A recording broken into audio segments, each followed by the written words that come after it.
നിങ്ങളുടെ മരണം കഴിഞ്ഞാലും നിങ്ങളുടെ ഓർമ്മകൾക്കും ചിന്തകൾക്കും ഒരു പെൻഡ്രൈവിലോ ക്ലൗഡിലോ ജീവിക്കാൻ കഴിയുമെന്ന് പറഞ്ഞാൽ നിങ്ങൾ വിശ്വസിക്കുമോ?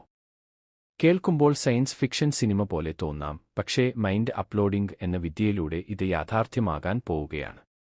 നമ്മുടെ തലച്ചോറിലെ 86 ബില്യൺ ന്യൂറോണുകളെയും അവ തമ്മിലുള്ള കണക്ഷനുകളെയും സ്കാൻ ചെയ്ത് ഒരു ഡിജിറ്റൽ മാപ്പ് ഉണ്ടാക്കുക. ഇതിനെയാണ് കണക്ടോം എന്ന് വിളിക്കുന്നത്. ഈ ഡാറ്റ ഒരു സൂപ്പർ കമ്പ്യൂട്ടറിലേക്ക് മാറ്റിയാൽ നിങ്ങളുടെ വ്യക്തിത്വം അവിടെ പുനർജനിക്കും. ഒരു കപ്പലിന്റെ എല്ലാ ഭാഗങ്ങളും ഓരോന്നായി മാറ്റിയാൽ അത് പഴയ കപ്പലായിരിക്കുമോ? അതുപോലെ നിങ്ങളുടെ മനസ്സ് ഒരു മെഷീനിലേക്ക് മാറ്റിയാൽ അത് നിങ്ങൾ തന്നെയാണോ? അതോ നിങ്ങളുടെ ഒരു ഡിജിറ്റൽ കോപ്പി മാത്രമാണോ? ഇത് വിജയിച്ചാൽ രോഗങ്ങളോ വാർദ്ധക്യമോ ഇല്ലാത്ത ഒരു ഡിജിറ്റൽ സ്വർഗത്തിൽ നിങ്ങൾക്ക് ജീവിക്കാം. 1000 വർഷത്തെ അനുഭവം വെറും ഒരു സെക്കൻഡ് കൊണ്ട് നിങ്ങളുടെ തലച്ചോറിലേക്ക് ഡൗൺലോഡ് ചെയ്യാനും സാധിക്കും. മരണത്തെ തോൽപ്പിക്കാനുള്ള ഈ വഴി നിങ്ങൾ തിരഞ്ഞെടുക്കുമോ? അതോ പ്രകൃതി നിയമം അനുസരിച്ച് മരിക്കാൻ തയ്യാറാണോ? നിങ്ങളുടെ മറുപടി താഴെ കമന്റ് ചെയ്യൂ.